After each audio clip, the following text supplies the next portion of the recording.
nosotros y quienes no saben quiénes son. ¿Sabes? Y luego que suban la mano al mismo tiempo. Yo y yo. Que es verdad, estás diciendo, ¿no? Yo no sé ni siquiera de todos quiénes es. Pero, ¿quiénes nos leyeron alguna vez? A ver, levanten la mano. Claro. Si quieren no tienen la menor idea de por qué vinieron acá, trajeron los...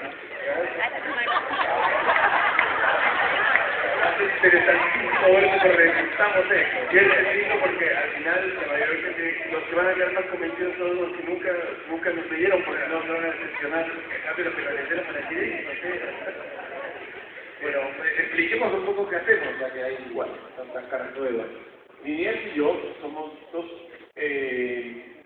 moneros, que les dicen acá, nosotros decimos caricaturistas, dibujantes, humoristas gráficos, y lo que hacemos es que tenemos ideas y esas ideas las pasamos al papel y tratamos de que esas ideas que se pasen al papel sean entendidas por las personas que reciben ese papel de la manera más clara posible.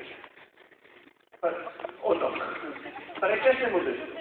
Uno, porque nos gusta el hecho de tener algo en el cerebro y que de repente eso que esté en el cerebro se convierta en algo que antes no existía, que esté en un papel. Y dos, porque tenemos muchas cosas en la cabeza que si no las sacamos nos da cáncer al cerebro. Eso es mentira. Espero que sea mentira.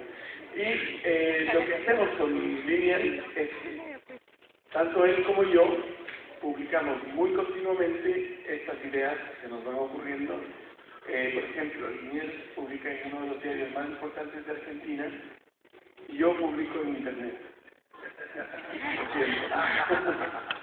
Porque los diarios no me quieren. Sí, estamos tratando. Pero pues, básicamente eso es lo que hacemos. Es un milagro, yo esto siempre lo pienso y lo comparto con vos, Alberto. Es un milagro que vivimos en esta época también, porque el trabajo que hacemos nosotros es muy absurdo. Es pensar ideas raras, dibujarlas y después te dan plata por eso. Eso no pasó casi nunca en la historia de la humanidad, es algo relativamente nuevo. Es verdad, y no solo eso, sino que es muy lindo lo que pasa porque a veces tienes una idea que te parece muy rara, la pones en un papel, la compartes y otra persona tiene una idea parecida. Entonces te das cuenta que tú no eres tan raro, que hay mucha gente que está dispuesta o que ha pensado en algo similar a lo que tú has pensado o que entiende lo que tú estás tratando de comunicar a través de este dibujo, que en el fondo es una manera de tener, de estar acompañado siempre, ¿no? De hacer que tu cerebro esté acompañado por otro cerebro. Eso es muy bonito. Sí, es algo que yo descubrí la historieta, ¿no? En las historietas cuando era chico, cuando empecé a leer historietas con Mafalda, justo recién hablaba, si alguno tuvo la suerte de leer a Mafalda, siga leyéndola porque es maravillosa, de Quino. Y cuando yo era chico, me acuerdo que fue lo primero que aprendí a disfrutar leer solo. Sí, porque como eran tiras cortitas, podías leer medio tropezando, porque uno recién empezaba a leer, y llegaba hasta el final del chiste, y a veces no los entendía, tenía 6, 7, 8 años. Pero con el tiempo me encariñé mucho con ese personaje. Y creo que lo que me gustaba del personaje era que Mafalda no te enseñaba a portarte bien, sino que Mafalda te enseñaba a portarte mal en algún sentido, o lo que se supone que es que muchos padres le dicen a los hijos, no pregunte, y Mafalda siempre preguntaba, y preguntaba cosas sobre la guerra y sobre el mundo de los grandes, y generalmente encontraba como incongruencias en el mundo de los grandes. Y esto a mí me hizo una persona muy preguntona, ¿no? De decir, ¿por qué? ¿Por qué? ¿Por qué lo otro? Y mientras más libros fui leyendo, más preguntas uno va encontrando, ¿no? Y a mí me gusta eso. Es como el cliché de mientras más sé, más me doy cuenta que no sé nada. Y a mí me pasó también con Mafalda que incluso chistes que no entendía en el momento que los había leído por primera vez, me hacían sentido o los terminaba de entender muchísimo tiempo antes, 20 años, o sea, después. 20 años después, en clases, me acordaba de un chiste y por fin lo había entendido y esto era un momento mágico también porque en la lectura tú encontrabas una especie de máquina del tiempo que te hacía volver en sentimientos, en pensamientos, en emociones y un poco lo que dices tú, Liniel, es lo que a mí siempre me llamó la atención de los libros de la literatura, o de la música incluso, ¿no? Que tú entrabas en contacto con esa persona que te estaba entregando mucho de sí mismo. Entrabas en un cuarto, es como cuando la gente te invita a su casa. Sí, es que te invitan a su cabeza, básicamente. Exacto. Te invitan, cuando uno lee a Mark Twain, o cuando lees a J.K. Rowling, por decir un personaje más cercano, cuando uno lee Harry Potter, J.K. Rowling te está prestando su imaginación durante 500 páginas. Estás pensando como ella y inventando historias como ella dentro de tu cabeza. Y me parece que lo que tiene de lindo los libros es justamente eso, que son unas maquinitas, unos artefactos medio extraños que por un lado te permiten vivir muchas vidas en vez de una sola, ¿no? Que eso ya es un truco de magia en sí mismo. Y por otro lado, lo que me gusta a mí mucho, sobre todo de la ficción, del arte, de las películas o de los libros, es que son todos mentiras. Que Mafalda, que dibujado aquí, no existe, y tampoco existe Tom Sawyer, y no existe Harry Potter, son todos inventos, son todas mentiras, pero son mentiras armadas por gente que se quiere esconder como una verdad, algo verdadero adentro de sus historias.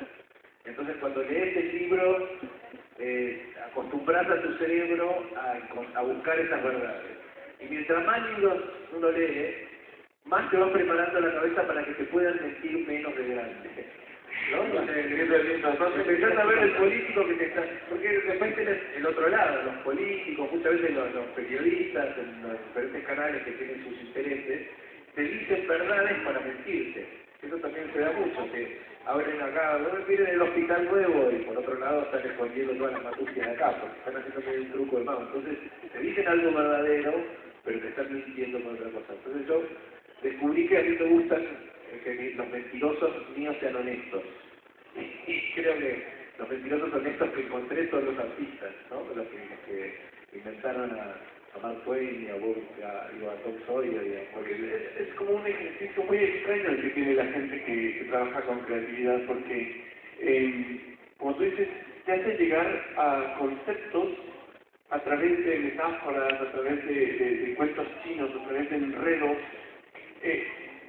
que tienen este truco, encuentro yo, ¿no? Que no se subestiman. No piensan que el que está al otro lado es un idiota. Que sí pasa, por ejemplo, con muchos programas de televisión, donde dicen, no, este tipo es un idiota, entonces lo que tenemos que hacer es ponerle bailarinas, y no va a pensar nada, no se va a cuestionar nada, y va a vivir con eso, y va a comprar la mayonesa que estamos publicitando en el intermedio. En cambio, la gente que hace arte, que hace música buena, que hace literatura buena, está haciendo lo contrario, ¿no? Te está dando pistas para que la verdad detrás de eso sea descubierta por ti. No te está tratando como un tonto que no va a poder llegar a la verdad. No te está diciendo, mira, tú eres tonto, por lo tanto te voy a decir qué mayonesa comprar, te voy a decir por qué político votar. Yo te doy pistas y tú sabrás cómo llegas a lo que tú quieras o a lo que tú puedas llegar. Y esto para mí es como ejercitarse, es un tipo de gimnasia. Es la manera en que uno tiene de hacer que el cerebro se ejercite. Y esto, cuando uno no ha leído, que me pasó a mí de muy chico y lo veía con compañeros, uno piensa que hacer ejercicio con el cerebro es algo muy tedioso. Y la primera vez que uno se enfrenta a un libro, tal vez la primera vez uno se cansa más rápido, pero la segunda uno va encontrando el gusto y en la tercera ya corre. Y cuando ya comienzas a correr con la literatura, es una cosa que no se puede parar. Y el secreto es encontrar un solo libro que te vuele la cabeza.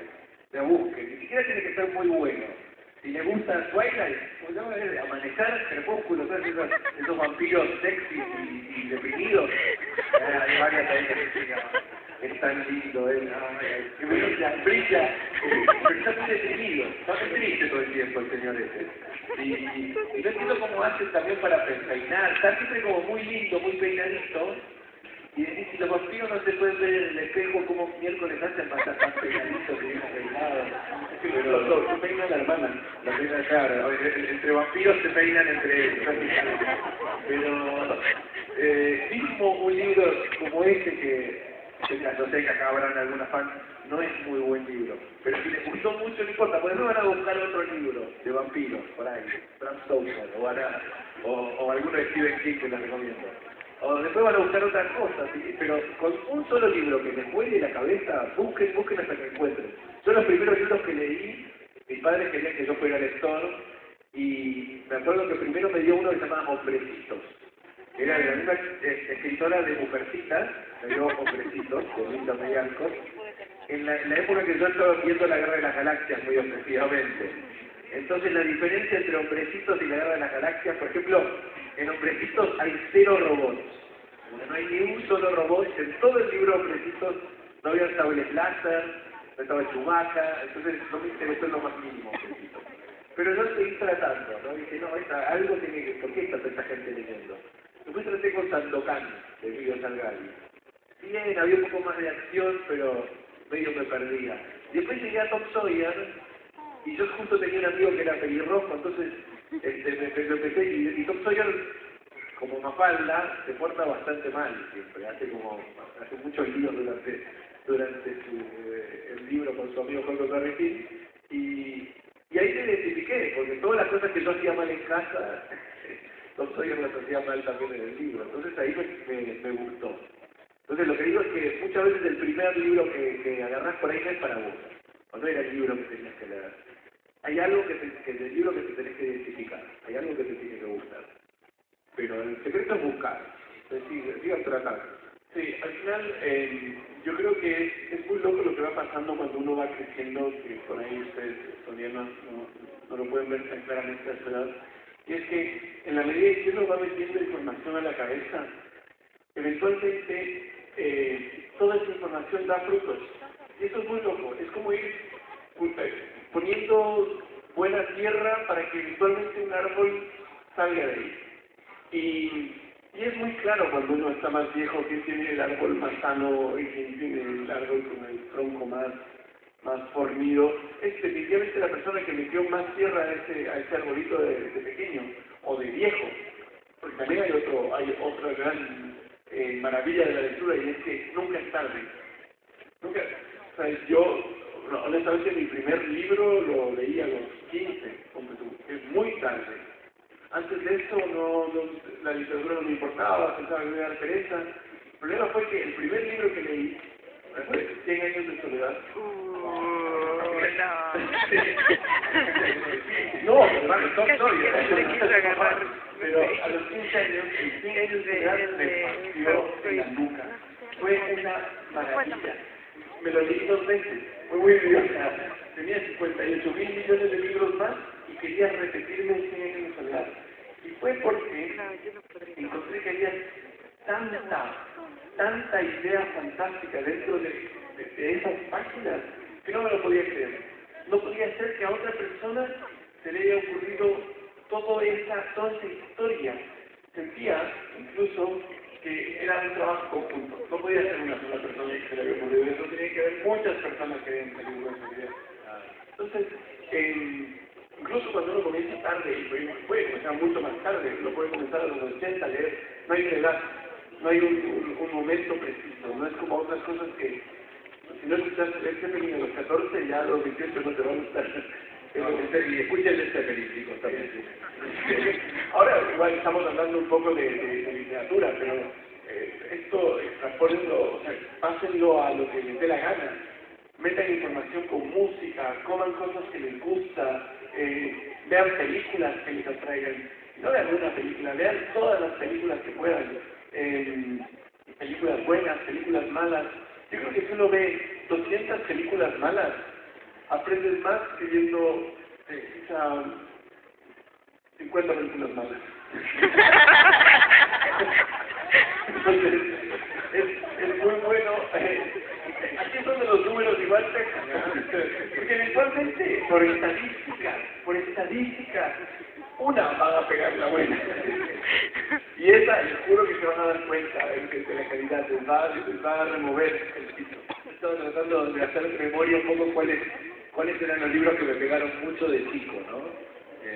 Para justamente eso, como dijiste que arrancaste con García Márquez, yo venía muy infantil lo que venía leyendo. Había una colección en Argentina que era la colección Robin Hood, que eran todos libros clásicos, entonces leía Tom Sawyer o leí Moby Dick en 200 páginas, que me parece que es trampa, porque creo que es más largo, pero la ballena muere. Venía de a mis padres que dicen que a mí me gustaban las películas de terror, cuando tenía 10 o 11 años, que daban una película de terror en televisión medio viejas, ¿no? En donde Christopher Lee era Drácula, qué sé yo. Entonces yo dije, yo quiero unas cosas medio como estas películas que me gustan, que me den un poco de susto. Y mis padres dijeron, ok, entonces elegiste uno y yo me compré un libro que se llama Cementerio de Animales de Stephen King. Ah, sí. Ah, sí, entonces yo tenía 11 años cuando leí Cementerio de Animales sobre un señor primero se le muere el gato, lo entierra en un cementerio indio y el gato vuelve como un gato zombie y empieza y se vuelve malo. Y después yo ya estaba pasando mal a esta altura del libro. Y de repente en un camión, ¡rum!, le pisa al hijo bebito de 3 años.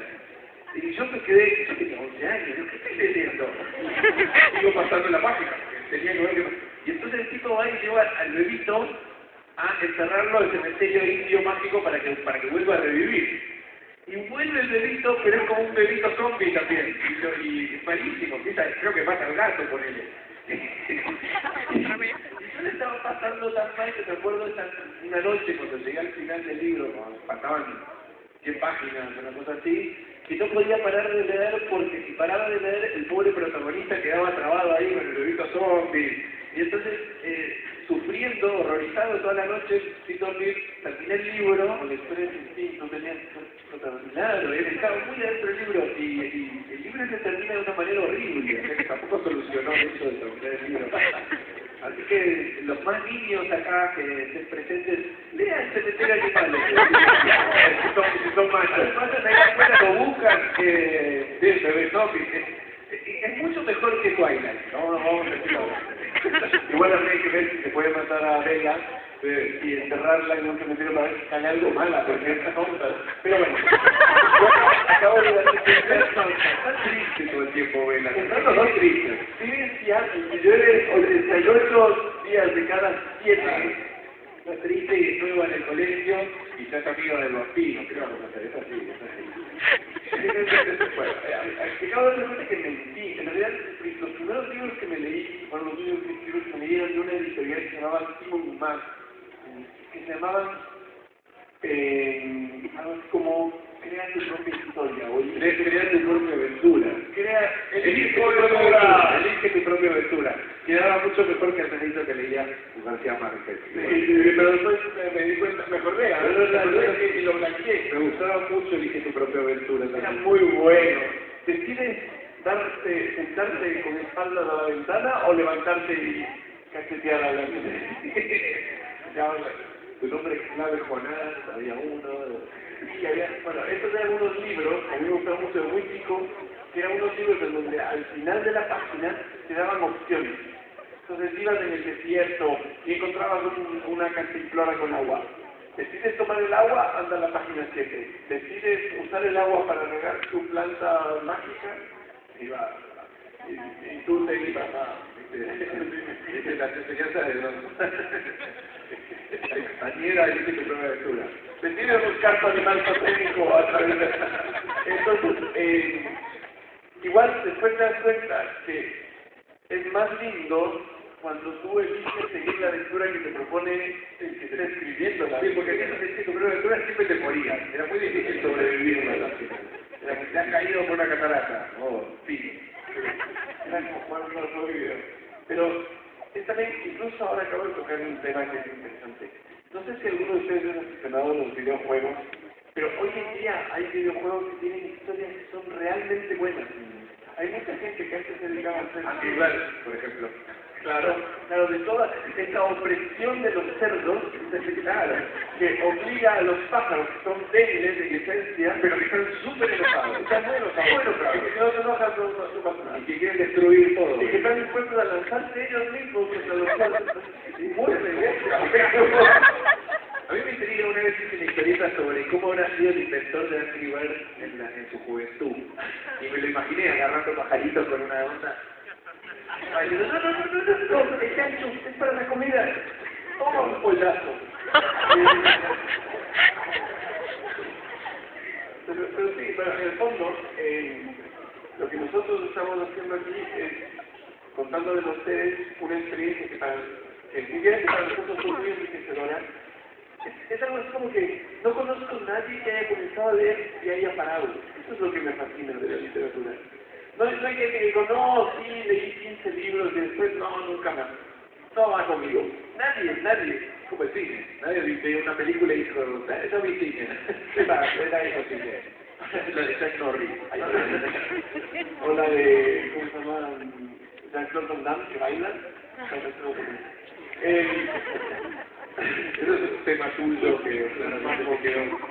No, pero es muy loco y algo que dijo Liniers al principio es algo que uno tiene que tener en cuenta. Hay muchos libros allá afuera y es imposible, de nuevo, por probabilidades, no encontrarse con algo que te enamore o algo que te vuelva loco. Aquí, ¿quiénes son lectores? ¿A quiénes les gusta leer? Muy bien. Y ahora, ¿a quiénes no les gusta leer? Muy bien. Ahora, parece al frente hablando de los únicos genios que se la bancan y dicen, sí, a mí me gusta la gente. Estás hablando hace media hora de los libros. Pero ¿sabes qué? ¿Sabes qué fue más lindo? Que yo estuve revisando y ¿a quién me gusta leer? Levantar la mano de 100, 70. ¿A quién me gusta leer? Levantar la mano 15. Hay gente que no le gusta leer y que le gusta leer también. Estaba muy indeciso, ¿sabes? Otra cosa que a mí me pasó cuando era joven era que de repente encontraba que algunas películas no me terminaban de convencer.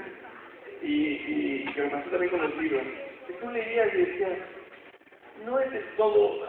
Encontrabas las fallas, encontrabas cómo estaba armado, o en los ejemplos especiales, o la historia que contaban algo que tú dices, no puede ser esto, no puede ser que haya dado una galleta a la abuela, que la abuela murió hace 14 años.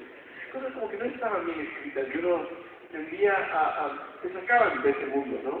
Yo creo que es muy lindo cuando aquello que otra persona ha creado te invita tanto o te convence tanto, como el cementerio de mascotas en tu caso, que tú te sientes parte del cuento al punto que no puedes salirte.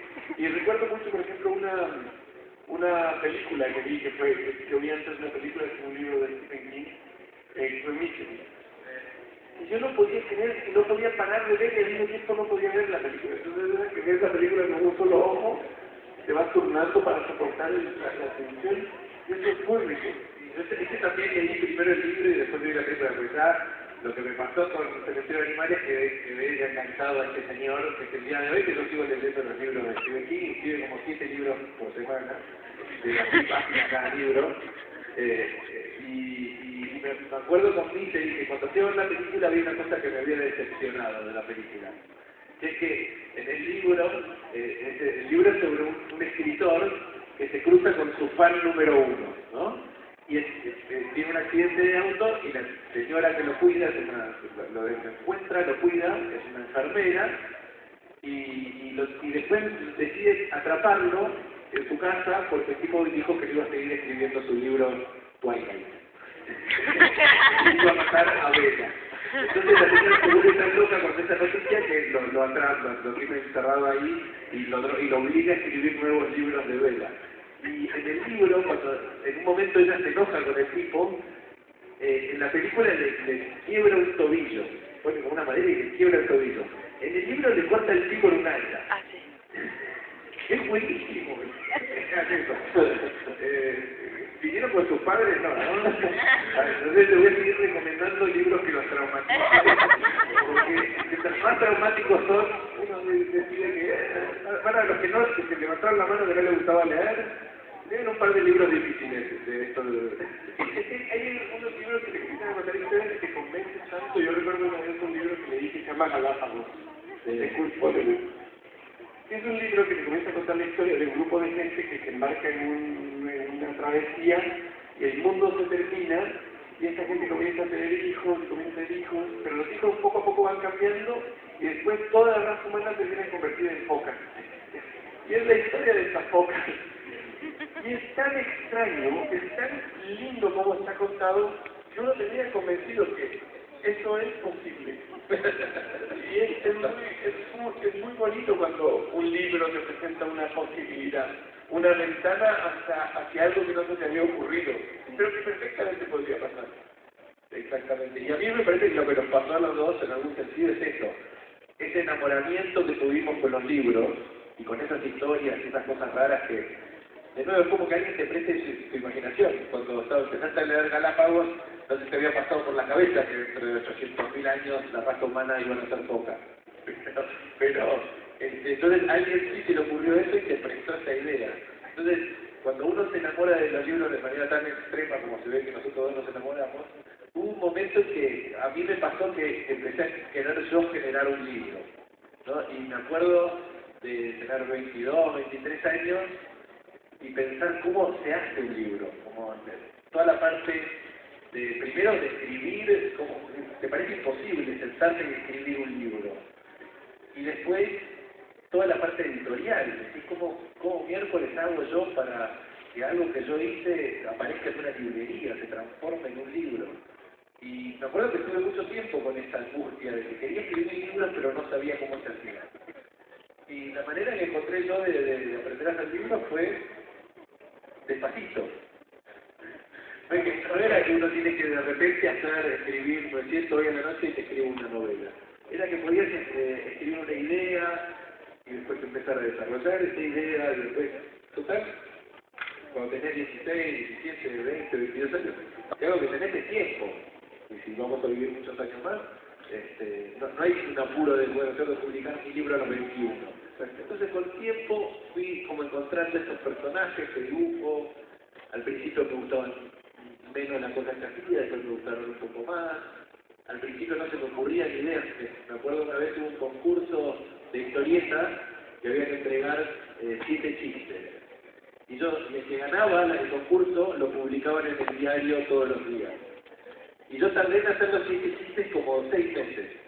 Y después empecé a confiarme de que si llegaba a ganar el concurso en el diario, decía, ¿cómo hago? Si tardo 6 meses en escribir 7 chistes, no hay manera de que pueda manejar este premio.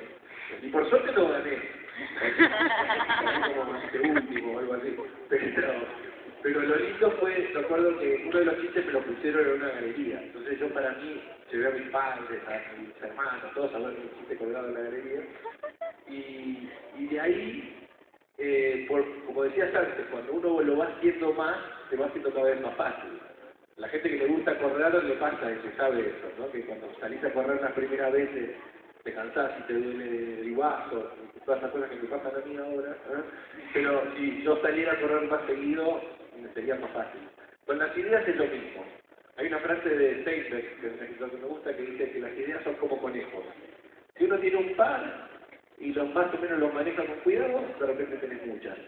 Y la idea es esta, no sean angustias y piensen que no tienen imaginación, y piensen que no se les ocurren ideas, y piensen, pero a mí no me sale escribir lo que me gustaría escribir, porque ni a Alberto ni a mí nos salía a escribir, yo no dibujaba bien. Todo es algo que se aprende cuando lo vas haciendo despacito, lo vas haciendo el trabajo. También hay algo que pasa cuando uno es niño y va creciendo, es que hay mucha gente que le tiene miedo a las malas ideas. O uno tiene miedo a que alguien te diga que es una mala idea, o que te equivocaste, o que lo que estás haciendo no funciona. Y yo creo que la única forma de tener una buena idea es teniendo 2000 malas ideas antes. O sea, cada vez que uno suelta una mala idea, algo va a salir de ahí. Además que hay otra cosa que es muy importante. A veces uno cree que es una pésima idea y cuando la deja salir libre, resulta que a otro no le parece tan mala idea. Y ahí uno recién comienza a verle como lo que es realmente. Entonces, cuando ustedes se enfrenten a sus propios pensamientos, déjenlos salir. A veces dejar salir los pensamientos a través, por ejemplo, de la fotografía, o de la escritura, o de la música. Es una buena forma de liberar ideas, ¿no? De como abrir una llave en el cerebro para que se vaya vaciando, porque si uno lo va vaciando hay más espacio para que se vaya llenando de nuevas ideas. Por ahí si lo vacían y lo ponen ideas nuevas, van a andar por la vida como un gato zombie. Pero en general la idea es como buscar qué es lo que uno tiene adentro y tratar de organizarlo y sacarlo. Es muy bonito el ejercicio. No sé si ustedes, muchachos y muchachas, han logrado o les ha interesado alguna vez escribir o componer una canción, por ahí es un verso, por ahí es un dibujo, pero el ejercicio de que no exista nada y de repente exista algo que yo creé, es algo que nos hace un poco dioses. Hace que nos convierte un poco en realidad en dioses, ¿no? Esa capacidad de crear algo de donde no existía nada, o de incluso, no de donde no existía nada, sino de tomar elementos que están volando y convertirlos en algo nuevo, es como el sueño de la naturaleza. Por ejemplo, la manera más fácil de explicarlo es Los Simpsons, ¿no? Los Simpsons es un universo perfecto y cerrado, donde tiene sus reglas y sus personajes, y Matt Groening, cuando los inventó, como es el dios del universo de Los Simpsons, decidió que la piel, en vez de ser color piel, iban a ser todos amarillos. Entonces, yo me acuerdo que ahora estamos todos tan acostumbrados a ver a Los Simpsons que a nadie se le ocurre ni mencionar que Los Simpsons son medio amarillos. Pero cuando empezaron a darlos, cuando éramos todos, antes que todos ustedes nacieran, soy muy viejo, y en el 90 por ahí, cuando aparecieron Los Simpsons era rarísimo que eran tan amarillos. ¿Por qué los pintan amarillos? Está mal. Y lo que tiene de dicho es esto, que lo que vos decís, hay una especie de personaje que inventó ese universo, inventó todos esos personajes, y después una vez que tenés esos personajes medio armados, decís, ¿qué pasa si se van todos a París? Y haces una historia ahí. ¿Qué pasa si a Homero se gana la lotería, o si Bart se gana un elefante? Entonces, ahí con esas jugadas, ¿no? Cuando no tenés armado el planetita que era tuyo. Y yo lo que me acuerdo también en el colegio, y esto por ahí no es muy recomendable, o sea, no hagan lo que yo estoy por decir que yo hacía, pero yo descubrí dibujar historietas en el colegio. Era muy malo jugando al fútbol, y también sigo siendo muy malo jugando al fútbol, pero en ese momento, cuando uno es chico en el colegio, los compañeros te pedían, ¿no? Como si eras alguien decente y querible o un paria, a que nadie tenía que prestar atención, según cómo jugabas al fútbol. Y hacían, por ahí ustedes lo hacen, una cosa muy cruel en Buenos Aires, que es que hacían pan y queso para elegir los capitanes del equipo. Entonces habían dos capitanes y hacían pan y queso que iban así, y el que pisaba empezaba a elegir a los compañeros que iban a estar en su equipo, y elegían de mejor a peor. O sea, elegían primero el que jugaba mejor el fútbol, el segundo, el tercero, y yo siempre quedaba al final de todo, como en la resaca, en el último, así sentadito y tirado hacia los capitanes con cara de a mí, ¿no? A mí, ¿no? Y el último era muy triste porque no te elegía, el último ya sabías que tenías que ir para el otro lado. Entonces llegó un momento que dije, no vengo más a jugar al fútbol, porque estoy pasando de mal, y me quedaba dibujando en el colegio. Y era la época que estaba muy fanatizado con la Guerra de las Galaxias, entonces, y esto es lo que les digo que no tienen que hacer, que si a mí me hubiese gustado jugar al fútbol, en clase no hubiese podido ponerme a jugar al fútbol porque se notaba. Pero dibujar historietas parece que estás prestando atención. Porque estás como medio así, tirado encima del fondo dibujando, y la maestra está explicando matemática o física o química o qué sé yo, y yo estaba dibujando hacía la musiquita toda dentro de mi cabeza, porque no se iban a dar cuenta. Y tuve muy malas notas durante mucho tiempo, y o sea, no hagan esto. Por ejemplo, la juventud, presten atención a los madres, eso es lo que quiero decirles, básicamente. Si no van a prestar atención, tienen la cabeza. Si no van a prestar atención, hagan algo de lo que puedan vivir 20 o 30 años más tarde, que es lo que me pasó a mí. Por lo menos, claro,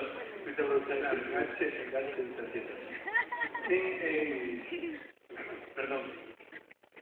Yo creo que es importante desde muy chico uno entender cómo funciona uno, ¿no? ¿Qué tan dispuesto está a hacer cosas? O qué tanto te gustan las cosas y qué estás dispuesto a hacer por esas cosas que te gusta hacer. Si te gusta, por ejemplo, el cine y te gustaría contar tus propias historias, ¿qué tan dispuesto estoy yo a usar mi tiempo libre en buscar ese pequeño sueño, ¿no? ¿Qué tan dispuesto estoy yo a quedarme una hora más despierto para poder escribir esa historia que a mí me interesa contar? Y estar dispuesto a invertir ese tiempo. importante desde muy pequeño aprender a quererse en ese sentido, a mimarse, porque eso mismo que nadie va a leer por ti, nadie te va a hacer escuchar música. Si no lo haces tú, no lo va a hacer nadie por ti.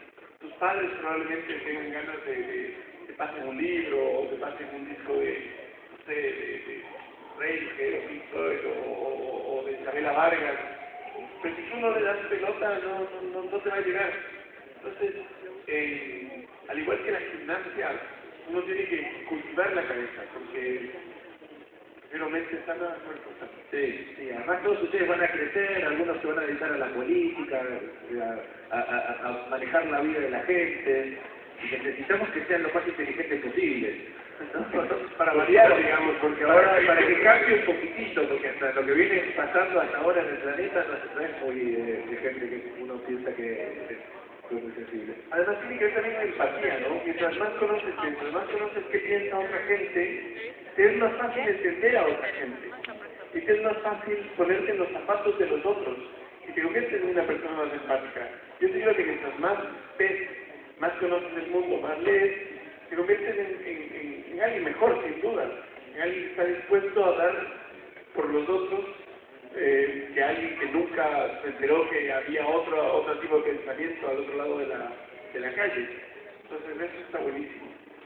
Y yo no sé, chicos, si ustedes tienen alguna pregunta con respecto a lo que hacemos o les interesa saber un poco sobre los precios de la comida en Argentina. A ver si alguno tiene una pregunta. Es el momento de mostrar que sus cabezas no están vacías, si tienen algo que preguntar. Cualquier cosa, les hago bullying sobre geografía, respondemos sobre... No vamos a responder bien sobre geografía, pero... ¿Nadie tiene ningún rasgo de curiosidad allá atrás? Ahí. ¡Bien! Salía, no nos iban a fallar atrás. Hay un grito violento y te escuchamos. A ver, todo el mundo cállese ahora. Me gustaría saber cuál es tu proceso creativo, cómo llegas a esa idea, ¿no? ¿Cuál es tu referencia, vaya? ¿Cuál es nuestro proceso creativo, nuestra referencia y nuestra manera de llegar a una idea? Sí, yo publico todos los días en el diario, o sea que todos los días tengo que tener por lo menos una idea. No hace falta ni siquiera que sea buena. Y generalmente, o sea, uno no puede pretender, por lo que decíamos antes, no puedes pretender que todas tus ideas no son todos los días un genio. Realmente, supongo que hasta Picasso habrá dicho un día, bueno, voy a inventar algo, y se puso a decir, esto es una porquería, y bueno, algún día, pero Picasso no, pero Picasso es el que dijo la frase que la inspiración te agarre trabajando, porque básicamente nunca sabes qué día estás más inspirado o qué día estás menos inspirado. Uno a veces trata y no salen las ideas, y hay otros días que te salen 10 ideas en 2 segundos. Pero todos los días tengo que entregar una idea al diario, una historieta, un chiste o una reflexión. Y lo que hago es todas las mañanas me despierto y apenas te despertás estás como todavía medio confuso por el sueño, ¿no? Soñaste algo raro, estás medio golpeado, no entendés qué te está pasando, y ahí te sentás, y las primeras ideas son siempre más extrañas. A mí me gustan esas primeras ideas que son como, están mezcladas casi con lo que soñé sin darme cuenta. Y después es un rato largo de trabajar, porque la idea tardás por ahí entre 2 minutos, 10 minutos o 1 hora, pero después estás 2 o 3 horas dibujando. Y es un lindo momento para escuchar música, o poner de fondo la radio, o poner de fondo algún programa, un documental o algo. Y la idea mía es que las historietas mías cambien mucho de una a otra. Entonces, hay algunas historietas mías que son de un humor medio tierno, otras que son de humor negro, otras que son por ahí de observación. Entonces, para llegar a diferentes ideas no hago siempre el mismo camino. A veces el camino es que tengo la idea de una imagen y quiero dibujar esa imagen que parece un duende arriba de un elefante y que me parece que va a mirar al niño. Entonces después tengo que encontrar un chiste que haga que ese tenga sentido. No se me ocurre ninguna manera de hacerlo, no tenga sentido en este momento, pero otras veces quiero decir algo puntual. sobre cosas que me molestan, o cosas que me gustan, o cosas que observé. Entonces tratás de armar un personaje alrededor de eso. Otras veces simplemente querés hacer caos, y te levantás medio punk y querés hacer referencia. Entonces nunca hay un solo camino para llegar a las ideas. A mí por lo menos me pasa así. También pasa que cuando tú trabajas con creatividad, tienes que acceder a todos los rincones de tu interior, digamos. Yo creo que el cerebro, si tuviese que visualizarlo, para mí es como un gran mueble lleno de cajoncitos donde tú vas tematizando las cosas. Por ejemplo, comida, las metes en el de la comida, la literatura, el romance, qué sé yo, suspenso, Justin Bieber en un cajoncito, llave, hay cajoncito, lo pones en un cajoncito chiquitito ahí y te queda súper lindo. Cuando estás sulfúrico en ese cajoncito. Entonces, de repente pasa, a mí me pasa por lo menos que en esa misma hora de la noche, que estás como en la madrugada, cuando te levantas medio fuerte y te abren cajones y se mezclan cosas. Se mezcla el Justin Bieber con el elefante. Y lo fuerte. Sí. Eróticamente.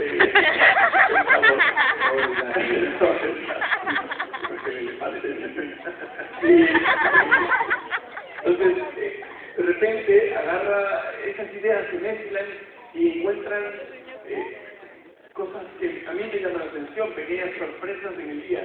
Y de ahí viene la inspiración, como de esos encuentros de cosas que terminan teniendo alguna conexión y yo no la esperaba. Creo que esa es básicamente mi figura de creación. Sí, pero sobre todo es esto de estar sentado trabajando. No, claro. Yo creo que no te pasa si tú decís, bueno, voy a ver televisión un rato a que se me ocurra la idea. Es sentarte frente del papel, por ahí estás con la televisión, pero es como tu momento de pensar y de bajar al papel algo que te haga, por lo menos gracia, o que te sorprenda, o que tenga algo interesante para... Sí, claro, y también hay otro rollo ahí que por lo menos a mí me pasa, y es que estoy todo el tiempo con la cabeza abierta para ir llenando cajoncitos. Entonces, en la medida en que tengo la cabeza abierta todo el tiempo, sí puede pasar, en general es como sentarse y trabajar, pero sí puede pasar que estás caminando y de repente un estímulo te disparó, y bueno, pasa a todo el mundo, un estímulo te disparó una idea, qué sé yo, como exactamente el mismo ejercicio, ¿no? Viste una serpiente pasando alrededor de una caja de mangos. ¿Dónde vivís? Estaba pensando, ¿dónde carajo viven las serpientes en una caja de mangos? Pero bueno, era mole ya, ese se me abrió el cajón del flashback de la cibernética. Y así funcionan las ideas. ¿Alguien más? ¿Hay otra pregunta? Silencio todos.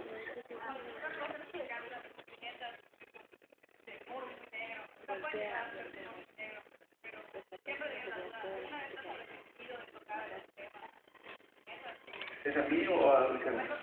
Los dos tenemos un costado muy oscuro, eso es clarísimo, sí. Pero vos es más oscuro que yo. No, es mucho más oscuro tu costado porque tu costado es dulce y ahí me dicen aquí. No, hay una cosa del humor negro que a mí me divierte mucho y me hace mucha gracia y me gustan mucho las cosas raras que se le ocurren a Alberto. Porque el humor negro es nuestra manera como de plantarnos frente a la muerte y decirlo, no importa lo que vas a hacer, no. Sabemos lo que nos va a hacer, pero no importa, ya. Y hay algo que es muy humano en eso, ¿no? Los únicos personajes que estamos dando vueltas por la tierra que sabemos que nos vamos a morir somos nosotros.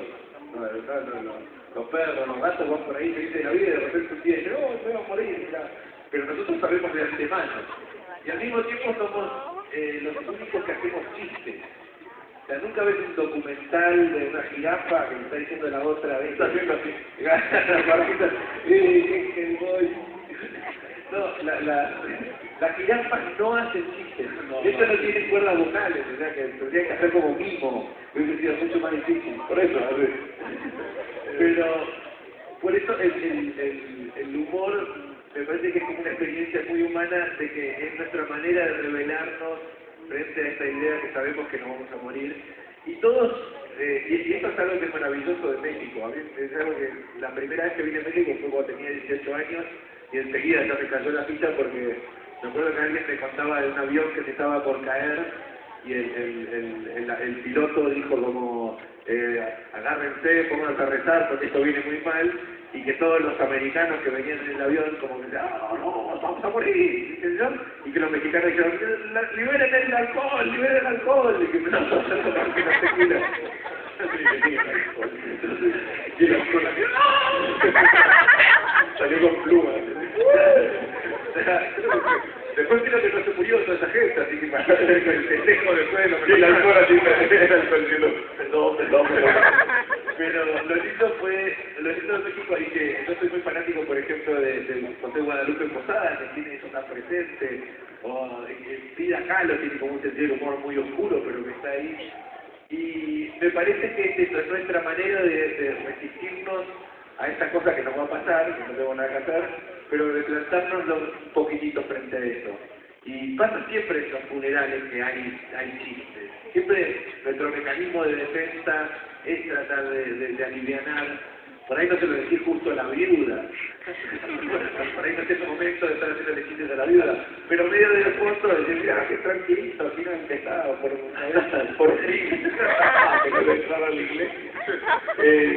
Así que me parece que va por ahí este mal humor negro. Yo creo que uno, en el caso, conociendo el trabajo de Liniers y hablando del mío, yo creo que no hay espacio para el arrepentimiento porque es un humor que en ningún caso intenta ofender. ¿Ya? Es un humor que habla de nuestras preocupaciones y nuestras necesidades. Yo creo que yo no estoy buscando hacer humor negro burlándome de las incapacidades de alguien o de la raza de este otro o tratando de herir susceptibilidades en ningún caso. Sería un humor vacío y para mí es agresión. Sí, es agresión, es como dices tú, es el chiste del tipo que le pega al compañerito más débil en el colegio. Entonces, yo no me arrepiento de lo que hago, que a veces hago chistes sobre la guerra, o sobre enfermedades, o sobre la religión. Por ejemplo, recuerdo que hice una viñeta que era un muñequito de Playmobil, no sé si lo conocen ustedes, decía Playmobil y al lado decía Playmobil con quimioterapia, que era el muñequito sin el pelo. Es gracioso porque es espantoso. El punto es el siguiente. Ese chiste yo lo hice para mi hermana que tenía cáncer en ese momento. Ya, lo hice para ella se murió de la risa.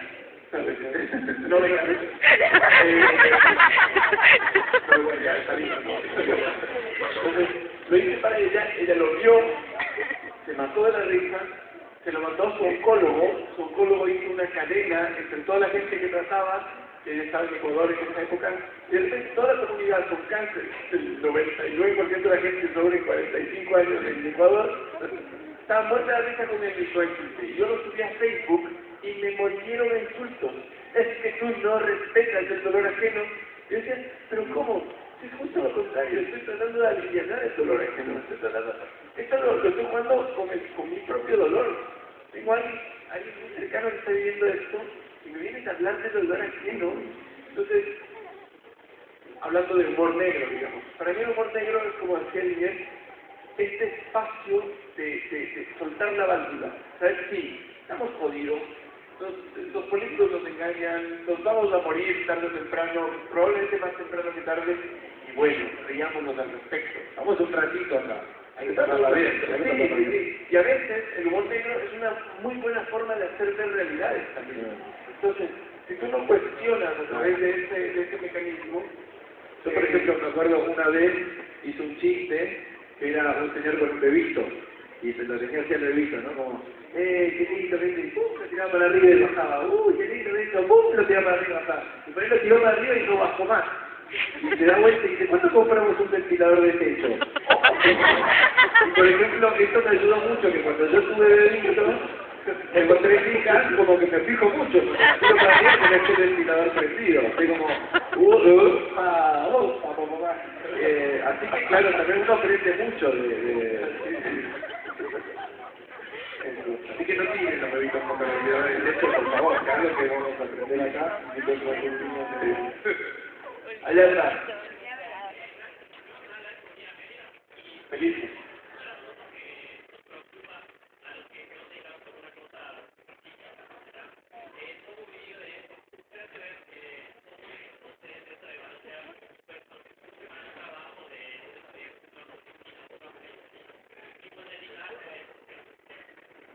largar un trabajo como la gente normal y decente y dedicarnos a la parruchada.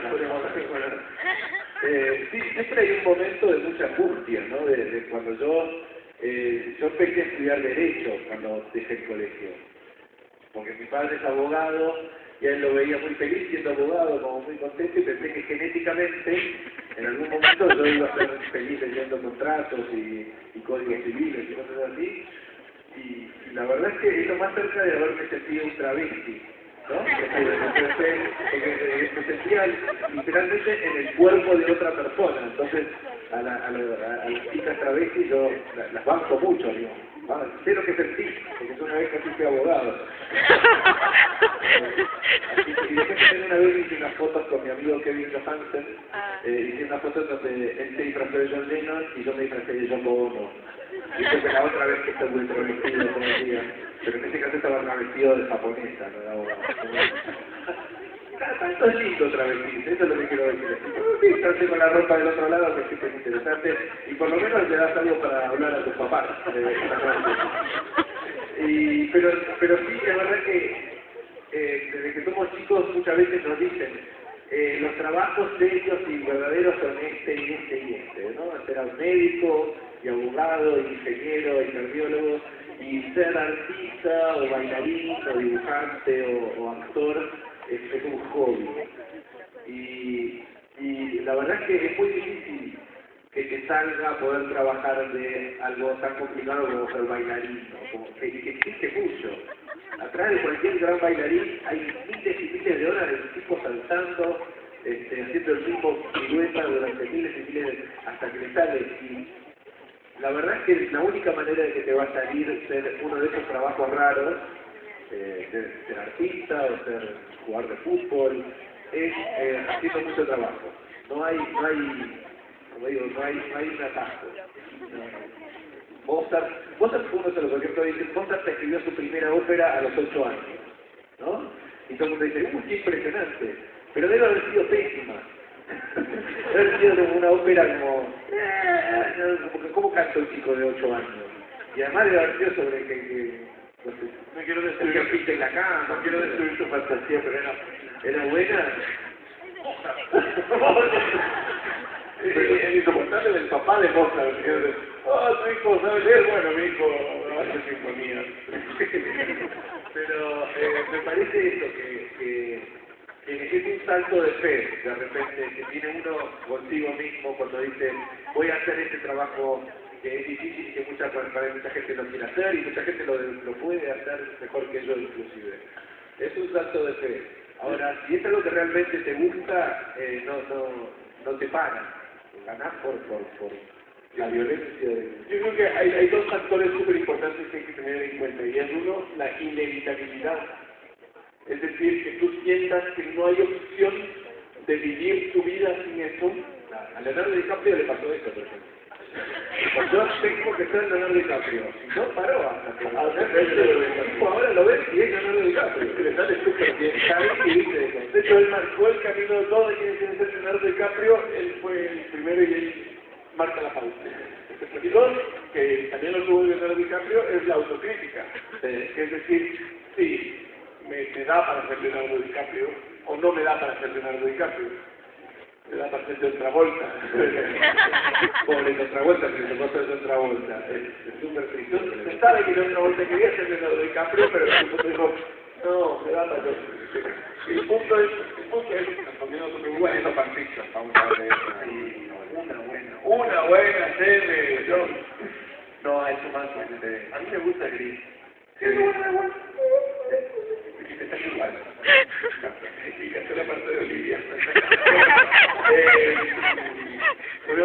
Si es que realmente es algo que quieres hacer y no tienes opción, bueno, nada, no tienes opción.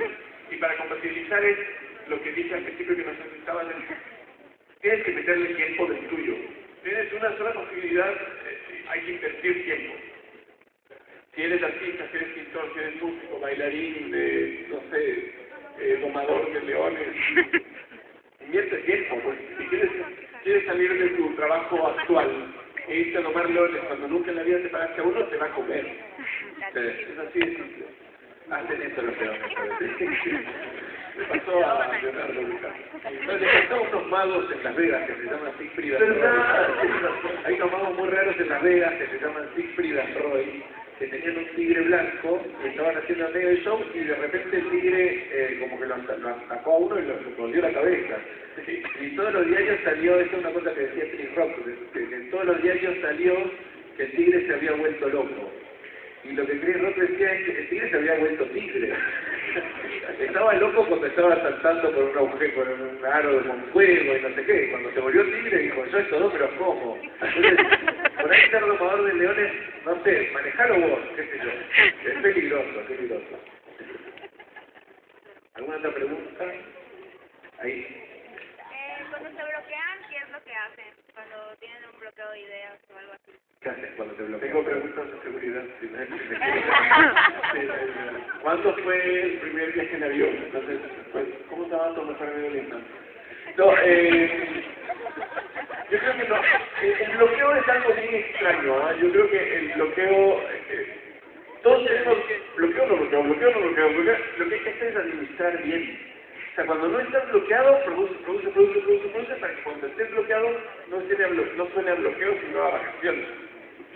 Y ahí puedes hacer esas cosas que no necesitan que estés pensando.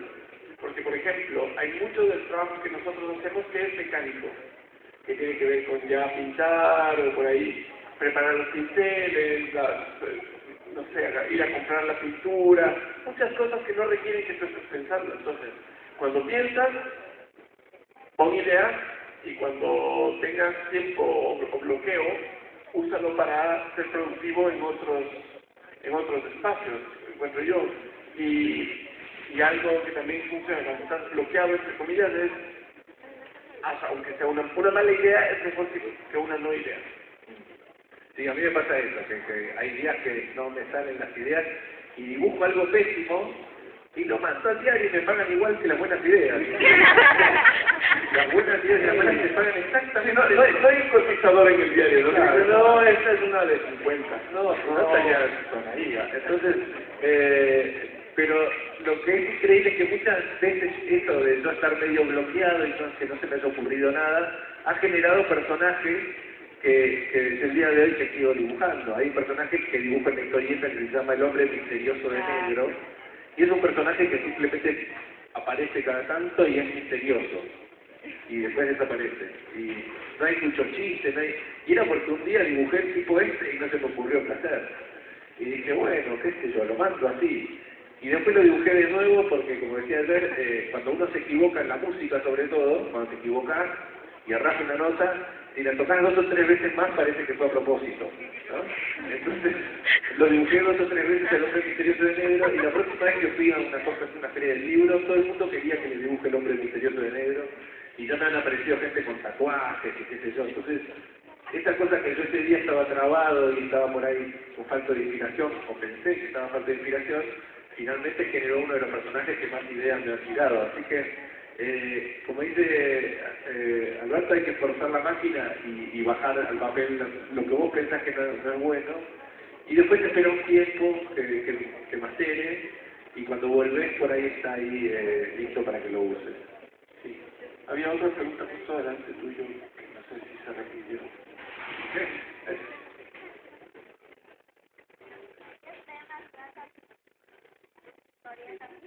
¿De qué tema tratan nuestras historietas? La mía se llama Macanudo, todos los días sale una de estas tiritas, me justo abrí, es El Hombre Misterioso de Negro, ahí. Y básicamente cada día trato de contar una historia, un cuento o una idea. Y hay personajes que son recurrentes, que vuelven cada tanto, ¿no? Por ejemplo, hay un personaje que se llama El Señor que traduce los nombres de las películas. Y porque yo me di cuenta que en las películas de cine muchas veces se llaman de una manera en inglés y en castellano se llaman de otra manera que no tiene nada que ver con cómo se llaman en inglés. Y generalmente son títulos horribles, como Una lección de vida o Hombres de honor, o una especie como que se tratan de explicar un poquitito de qué se trata la película, porque te subestiman un poco, entonces piensan que no vas a entender el título original y que vas a... Entonces lo dibujé con un sombrerito con una hélice en la cabeza, y es un psicópata que dibuja. Y otras veces hay una niñita con un gato que simplemente hablan de la vida y cosas que les pasan, y otras veces hay un monstruo azul que es un monstruo imaginario que se llama Olga, y que lo único que hace es decir Olga, y también era un personaje que yo pensé que iba a dibujar 3 o 4 veces, porque si lo único que hace es decir Olga, cuántas cosas se puede hacer con ese personaje, y ya habré dibujado 150 tiras con Olga, entonces y trato de todos los días sorprenderme de alguna manera a mí mismo, incluso lo veo para que los que me leen a la historieta cada tanto se sorprendan también. Yo lo que yo hago también es que trato de dibujar viñetas de historietas casi todos los días, en la medida de lo posible, y las subo a un blog en internet, y de lo que tratan es de aquello que me interesa a mí. A veces hablan del amor, otras veces hablan del dolor, a veces hablan de la injusticia, a veces son simplemente historietas tontas. Creo que es un poco el reflejo de lo que soy yo, ¿no? Yo soy un poco tipo que se enamora, tipo que se enamora, tipo tonto, tipo que es un poco más exigente. Entonces lo que hago de lo que se trata en mis viñetas es de lo que me va pasando en el día a día, tratando de bajarlo al papel y convertirlo en una idea que se me un poco de intención. Ahí, eso, ahora están las preguntas, muy bien. ¿Alguna vez han sufrido censura, ya sea propia o ajena, y cómo la manejan? Si recibimos censuras propias o ajenas. Sí, yo afortunadamente crecí en una Argentina donde fue una Argentina democrática, y yo la época donde era muy fuerte la censura, que fue durante toda la década del 70 hasta el 83, yo tenía 9, 10 años, la verdad que tuve la suerte de no tener que lidiar con eso, como si lo tuvo gente como Quino, como Narroso, Caloi, que tenían que disimular cosas, y por ejemplo mi editor en Argentina, que se llama, y el editor también de Alberto, se llama Daniel Divinsky, que es el que publicó todos los libros de Quino, y etcétera, una vez publicó un libro que era para niñitos de 5 años, entonces parece que estaba haciendo que los niñitos de 5 años se vuelvan comunistas, y básicamente era una mano que te enseñaba a contar, entonces era 1, no sé qué, 2, no sé qué, y la última página quedaba como que cerraba, porque terminaban los números, y quedaba un puño rojo, y los militares, tan intrépidos que eran, decidieron que esa era una adoctrinación de niños de 5 años para que se vuelvan guerrilleros. Entonces, al pobre Divinsky en la cárcel durante como 6 o 7 meses y terminó viviendo en Venezuela varios años. Yo tuve la suerte increíble de no tener que vivir con eso. De que cualquier idea que yo tengo, cualquier cosa que se me ha pasado por la cabeza y que quise publicar, la pude publicar, nunca nadie me amenazó de nada, nunca nadie, y la verdad es que tengo la suerte de estar en un diario que, si bien tiene sus líneas políticas, a mí me dejan hacer lo que yo quiera y me da mucho placer eso. Y como que tengo mucha lástima por los artistas que no tienen esta posibilidad.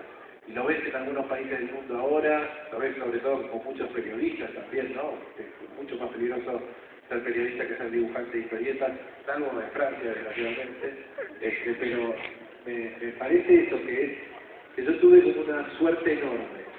Al mismo tiempo hay como nuevas libertades por las que luchar ahora, en el fondo. En la década del 70 por ahí la libertad con la que había que luchar era el derecho de expresión, había que luchar por el derecho a pensar lo que uno quisiera y que no te maten.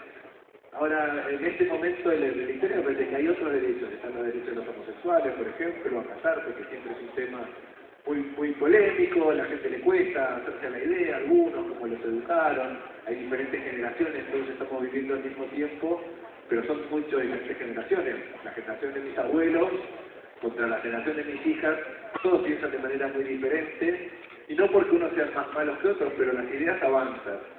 Y entonces en el diario, me acuerdo que hice varias historietas sobre el tema del matrimonio igualitario en Argentina, y además también hay un montón de duendes en mis libros, me gusta mucho dibujar duendes, y me di cuenta mucho antes, inclusive, que todos los duendes que yo dibujo son homosexuales, porque son muy simpáticos y graciosos, y casi todos los amigos que tengo homosexuales y combinan muy bien su ropa, combinan bien la ropa, no están por ahí y son muy adorables. Entonces, hace muchos años que yo publico personajes homosexuales en Macanudo y nadie nunca tuvo ningún problema, y tampoco es el tema, porque de hecho Enriqueta, que es una chiquita, es heterosexual, pero tampoco es un tema ese, cada uno es como es. Y entonces hay nuevas cosas para decir, y hay nuevas libertades por las que pelear y por las que luchar. Pero tuve la suerte, y creo que Alberto también, de que siempre pude decir lo que yo pienso profundamente y nunca nadie me dijo nada. Sí, yo también como trabajo para Internet, o sea, trabajo para mí en Internet, no tengo un editor que me dice sí o no, sí o no, sí o no, y eso también me salva desde esa perspectiva. Nunca nadie me ha dicho no a una encuesta porque no la hago para nadie, la hago para mí, para la gente que entra al blog, que puede entrar y salir a placer, entonces no pasa nada. Ahora, he recibido a veces comentarios agresivos, pero no sé, trato mucho sobre religión y nunca un religioso se molestó. Alguna vez hice un par de chistes sobre veganismo y los veganos querían ponerme a la parrilla, digamos. No siento que comer muchas lechugas se hace muy agresivo. y eso, los fanáticos, la lechuga pasa ahí abajo, verde, todo el tiempo. Te contagia, te hace mierda. Yo estoy enojado porque pobre, todo el día comer lechuga, yo estaría enojado también. Sí. Entonces no tuve censura y no me he censurado y no... De nuevo, por lo mismo que respondimos hace un rato, no me censuro porque lo que yo digo es lo que yo pienso. Y creo fervientemente que uno puede decir lo que piensa aunque sea un profundo error. Sí, y también este tema de defender al más idiota de todos, y acá me pongo a nosotros dos. El tema de la libertad de prensa no es defender el tipo con el que vos estás de acuerdo. No es que yo tengo que defender la libertad de prensa para toda la gente con la que yo estoy de acuerdo. Hay que defender el derecho del tipo con el que estás en desacuerdo, con el peor tipo de todos, inclusive. Por eso lo de Charlie Hebdo es tan importante como tema. Porque por ahí escuché mucha gente que dice, bueno, pero ellos se metieron con el tema de la religión y por ahí, y ellos son tan fanáticos, los de la iglesia. No, las ideas, por lo menos lo que yo creo es que las ideas son importantes que estén todas liberadas, porque no sabemos cuál es la próxima gran idea. Y no podemos estar tirando con miedo lo que pensamos, porque son importantes, hay ideas que mejoraron la humanidad, la idea de que aboliera la esclavitud, la idea de los derechos de las mujeres, la idea de los derechos de los trabajadores, son todas ideas que en su momento fueron polémicas y que en su momento fueron resistidas por un montón de gente y que mucha gente murió defendiendo esas ideas. Pero si vos vivís en un estado de miedo, de no vas a poder decir la próxima gran idea como fueron esas, ¿no? Así que, tenemos suerte. Sí, ahí la más entusiasmada de todas, se levantó los dos brazos. Y después la que está un poco menos entusiasmada, se levantó una como así también. Me gustaría que me dijeras cómo dieron ambos el salto. ¿Cómo dieron el salto para lucrar con su trabajo? ¿Cómo dimos el salto para lograr lo que hicimos? Sí, él soy como más Superman y yo soy como más como que me caí y de repente estaba del lado de adentro. Es como momentos de coraje, fue como ese momento como de coraje inconsciente, de pensar que nunca iba a tener 3 hijas a quien mantener. Si hubiese pensado cuando tenía 22, 23 años, algún día tengo que mantener 3 niñas hermosas y perfectas que viven conmigo, las 3 psicópatas que viven conmigo, por ahí hubiese tenido miedo y se hubiese quedado en el mundo de la publicidad porque era un trabajo más seguro y había más plata Y la verdad es que fue un acto de coraje de lo que dice Alberto de la inevitable. Bueno, no le voy a decir la palabra, era imposible de no hacer. Entonces, había esto, que yo realmente sentí que si no hacía esto no iba a disfrutar el resto de mi vida. Descubrí una cosa que hacía que yo pudiera disfrutar mi vida. Y cómo funcionó, como el momento en que el salto ese tuvo lógica, para mí fue la primera vez que me publicaron un dibujo en un diario, que era lo que yo estaba utilizando, y me lo publicaron gratis. Me dijeron, bueno, pibe, no te podemos pagar porque viste cómo es, pero si querés te publico. Y empecé a publicar durante muchos meses en un diario muy famoso argentino, llamado Página 12, y no me pagaban. Y yo iba y le daba estos dibujos y dije, no hay lista. Y lo bueno que tuvo eso es que no recomiendo a nadie trabajar gratis, porque básicamente es esclavitud. Pero lo bueno que tuvo eso es que tampoco me podían echar, porque ¿cómo echas a alguien que no le está pagando? Entonces me seguía publicando todas las semanas hasta que finalmente decidieron que era demasiada vergüenza estar teniendo esclavos en el diario Página 12, a quienes les mando un saludo y gracias por tener en medio de la esclavitud. Tengo muy buena onda con Página 12, como habrán visto, pero tuve la suerte de que sí tenía mucha libertad para hacer lo que quería. Entonces, tuve una de cal y una de arena. Pero los santos son así, un poco gloriosos. Sí, yo creo que no te das... a ver, el concepto triunfar es súper relativo, porque para mí el triunfo máximo fue cuando entraron 17 personas al blog. Y después el triunfo máximo fue cuando entraron 500. Después el triunfo máximo fue cuando me publicaron. Después, o sea, como que uno está haciendo triunfos máximos cada 2 semanas. Como, no puedo creer que estoy en Mérida hablando de esto. ¿Me explico? Entonces es como... los triunfos son chiquititos y uno a la vez. No hay un gran salto hacia la fama. Yo siempre lo defino como una cadena de pequeñas buenas noticias. Que en serio, que puedo publicar en la revista de la facultad. Y de ahí estos pequeños peldaños te van empujando a que quieras más también, ¿no? Casi no te das cuenta y es como a veces no dan ganas ni de regresar a ver porque da vértigo, es como ¡wow! Y ahora la que está un poco menos entusiasmada, ¿qué quieres saber? Sí. Además de todo lo que han hecho, ¿qué más quieren hacer? ¿Qué más queremos hacer? Panuchos. No, la verdad es que es muy lindo lo que, por lo menos lo que nos pasó a nosotros en los 70, cuando te vas bien con algo, te empiezan a utilizar cosas lindas todo el tiempo. Cuando no quieres hacer la tapa de un disco, dale, entonces dice tapa de disco de Calamaro, de Kevin Johansen, de amigo, de diferentes bandas. Después me apareció Kevin Johansen, que es un cantante nacido en Alaska, pero argentino, que por ahí alguno conoce, y Kevin toca canciones muy lindas y canta muy lindo, y éramos amigos, y me invitó una vez a subir a dibujar mientras él canta. Entonces con Kevin hace varios años que hacemos un recital, donde mientras Kevin canta yo dibujo, y esto terminamos haciendo giras por México, hicimos varios recitales por todos lados.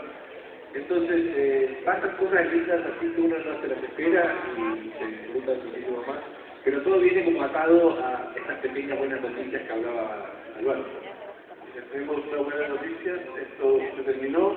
Tenemos un minuto. Un minuto más. ¿Cómo voy a tener un minuto, Alberto? La receta del país. Rápido, una cosa rapidísima.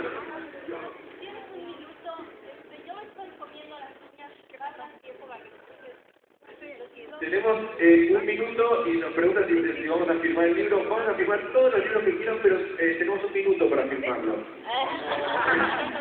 No, seguramente vamos a firmar, ¿no? Por allá se están haciendo señas. Ahí Rafael les va a decir dónde. En esta dirección genérica. Vamos a estar ahí. Por esta zona, ustedes vienen y firmamos con todos el corchito. Y bueno, muchas gracias a todos por las preguntas, por la buena onda. Gracias por la feria. Ahora, y los felicito.